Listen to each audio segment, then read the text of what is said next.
All right. Good evening, everyone. I hope that you're all able to hear the translation. So everyone's good.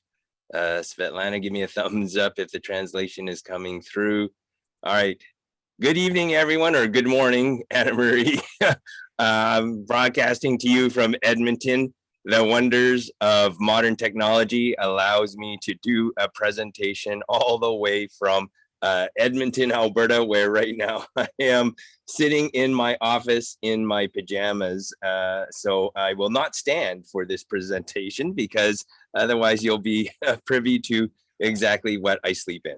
I'm going to talk to you about sort of my experiences as a Chinese Canadian author and playwright trying to break into North America. And I thought I'd start off by talking about one of my earliest works, a play that I wrote for Canadian theater and some of the challenges that I faced with that play. The play was actually inspired by personal experiences. It was called Mom, Dad, I'm Living with a White Girl. And basically, the inspiration of the play came from a personal experience. My family, my parents, they came to Canada from China in the late 60s, early 70s. And when they came to Canada, they bought a grocery store in a small town in Alberta.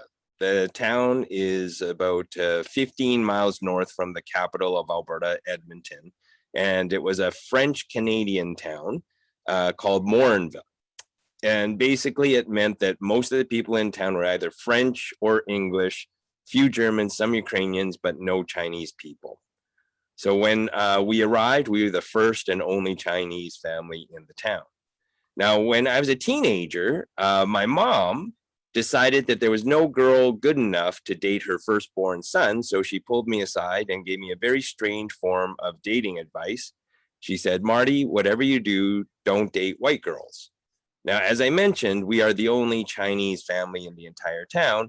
And you can imagine my dating life or my social life is pretty much non-existent. But my mom's paranoia and prejudice stuck with me years later when I did move out of my parents' home. And I met a beautiful woman named Michelle, who was not Chinese. She was Dutch. We were so much in love that we decided to move in together.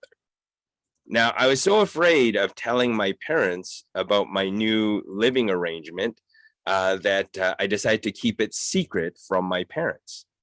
Now, at the time, the phone company had brought in call display so we can screen any calls coming in from my parents. And Michelle knew not to answer the phone if the call was coming in from my family.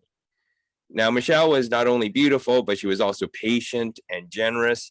And she agreed to live out of boxes so that we could wipe out all traces of her existence. So if my parents were coming over for a visit, we just stick all their things into boxes, shove them into the closets, and wipe out all traces of her existence in my apartment. Now, if you lived anywhere for longer than a couple of days, you know your belongings start to spread out. And there would be an extra toothbrush in the bathroom, a pair of Michelle's shoes in the front hall closet, a bra that was hanging off the back of a doorknob. And I realized I couldn't maintain the charade for much longer, and I had to tell my parents the truth. However, I was a coward, and there was no way that I was going to tell my parents the truth in private. So what I did was I called my parents up. I invited them to a busy Chinese restaurant where I would offer to pay for dinner. And my parents were like, oh, what a good Chinese son. He's showing us respect by paying for our dinner. I'm just trying to bribe them, and I'm hoping that there are enough customers in the restaurant that I have some eyewitnesses in case my parents decide to do something untoward toward me. Now, if you've ever been to an authentic Chinese meal, you know it's like about 8 or 9 courses, and one plate comes out after the other. And I remember, I know that my parents' favorite dish is sweet and sour pork. And I decided that I would time my news with the arrival of the sweet and sour pork. Now I am waiting and waiting and waiting, and I start to break out in a bit of a cold sweat, wondering if the sweet and sour pork will actually arrive. Well, finally it does, and I wait for my parents to take a bite of their favorite dish so that I can break the news to them, hoping that their love of the dish will offset the news I'm about to break them. And I blurt out in Chinese, "Mom, Dad, I'm living with a white girl." Apparently, the sweet and sour pork was off that evening because it did not have the desired impact on my parents. In fact, there is a word in Cantonese or Chinese that you use when things go wrong. And it is a versatile word because the louder you say this word, the worse things are. That word is "aiya." So, for example, if my connection breaks, I would just say "aiya." Or if I leave today and I find out somebody's broken into my car, I'd be more like "aiya." Or in the case of my mother, when she found out I was living with a white girl, her reaction was "aiya." So here I am in the middle of this busy Chinese restaurant, and my parents are yelling at me at the top of their lungs in Cantonese. Half the customers can understand what's being said, the other half can't. So all the non-Chinese customers are looking at us and saying, "Oh, what a loud family." And all the Chinese families are looking at us and going, "Yes, give it to him. He's a bad Chinese son."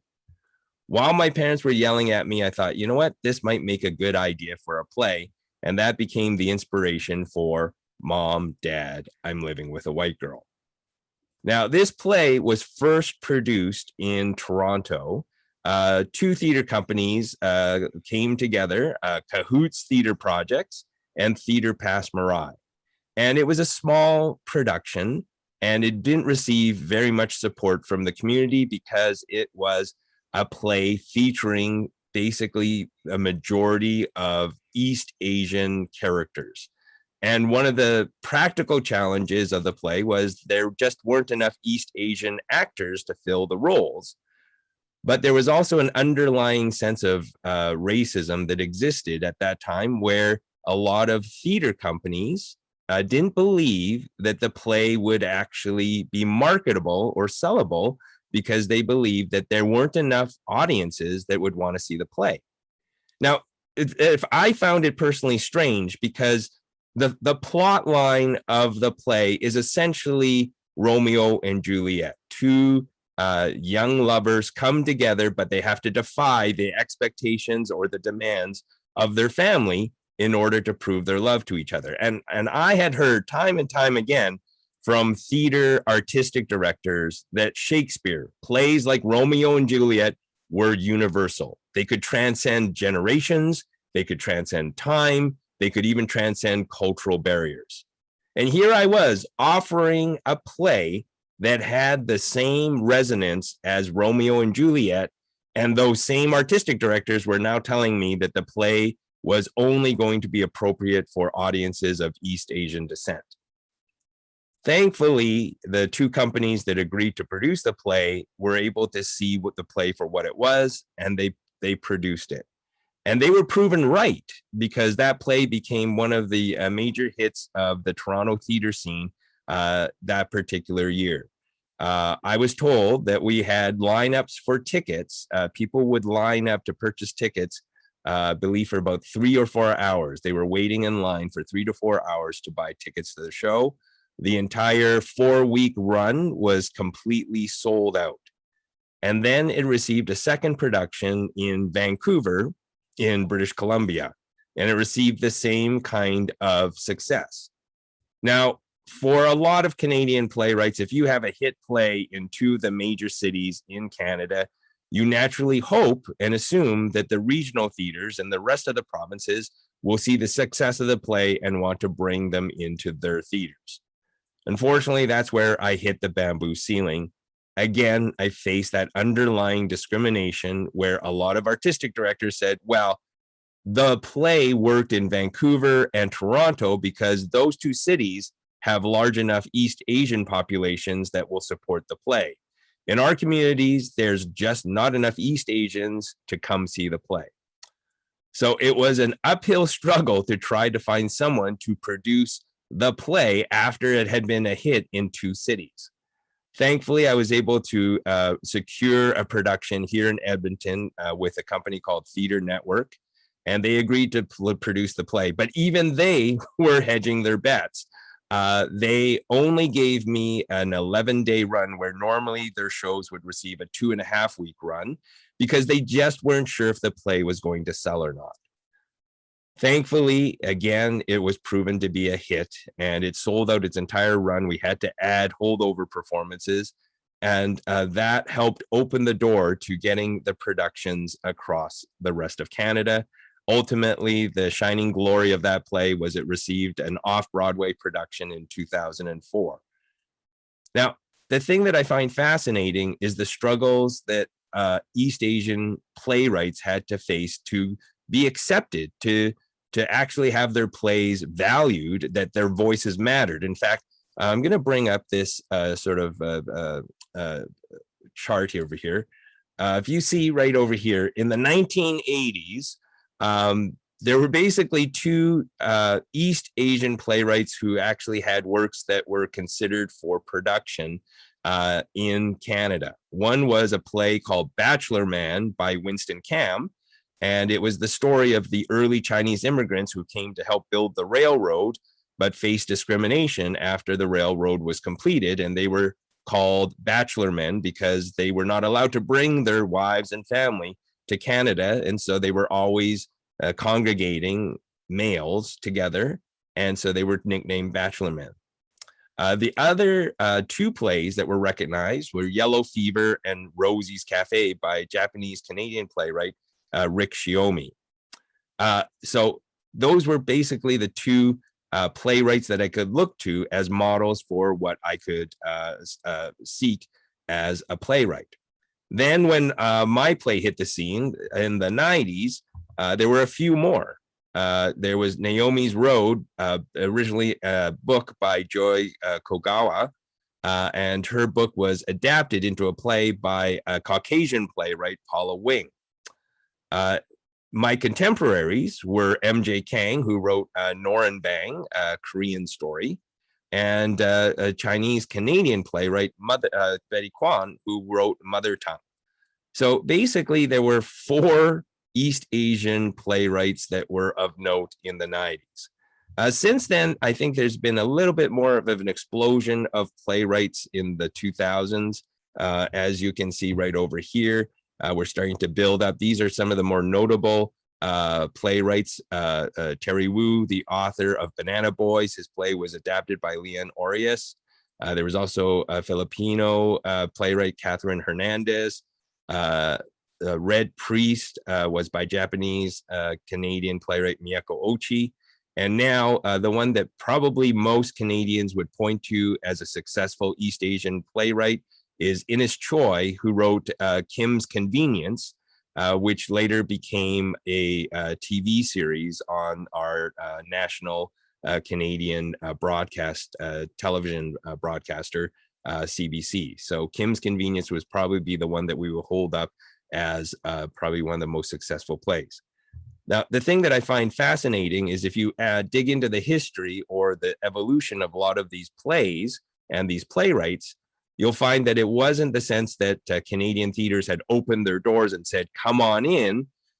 A lot of cases, these plays had to be produced or self-produced by the playwrights at festivals like the Fringe Festival, which is a summer festival where playwrights would produce their own works and showcase them in the hopes that it would gain some level of success.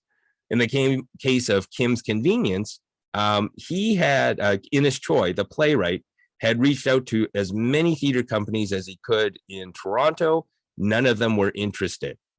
He eventually had to produce the play himself at the Toronto Fringe Festival. When it was a hit, that's when the theater companies approached him for productions in the main stage season. So in terms of the Bamboo Ceiling, I believe, when I started in the mid-90s, there was definitely a barrier that prevented East Asian playwrights from breaking in. Now, 20 some years later, I still see the bamboo ceiling, and part of the problem is the people in power have a certain bias. If you look at the makeup of many of the artistic directors in major theater companies, there's a certain demographic that you'll recognize. They are Caucasian, and they're a male, and they are of a certain age. And with that comes a certain bias in terms of looking at what stories are valid for a community.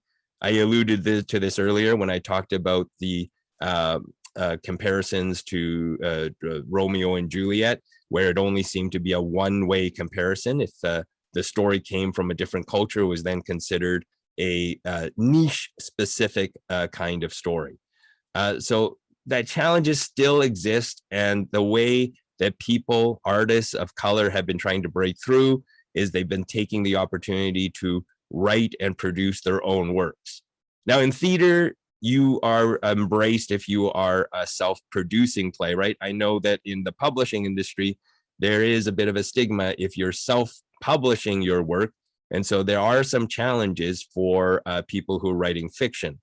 But in the Canadian publishing industry, I'm finding that the publishers are embracing voices from different cultures, and that we're able to bring up more and more plays by people of color. If I look at the East Asian example for comparison, these are just some of the notable East Asian authors that have been published over the years. So certainly much more than something like Canadian theater. And for me, I was lucky enough to make a transition into kids publishing, or writing for young adults. And I've been able to get a lot of my works published from books like The Mystery of the Graffiti Ghoul, which is based on my experiences growing up as the only Chinese kid in a small town. I also have my most recent book, which was published by a major young adult publisher in Canada, Orca Books, and they published this book, Kung Fu Master, which again has to deal with my cultural background.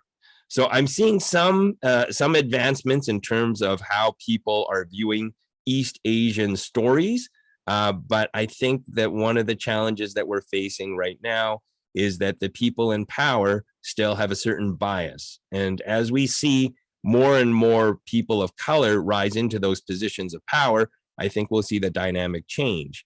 But of course, that is a long game in the terms of the people who have the power now are probably very reluctant to relinquish their power. And as long as they are in those positions of power, it's going to be a difficult uphill battle for many artists of color. And as long as we can find an audience, we can struggle to continue. But it is an uphill battle to try to smash through the bamboo ceiling. All right. And so I think I have reached the end of my time. So I'll just I'll leave it at that and open the floor to any questions that you might have.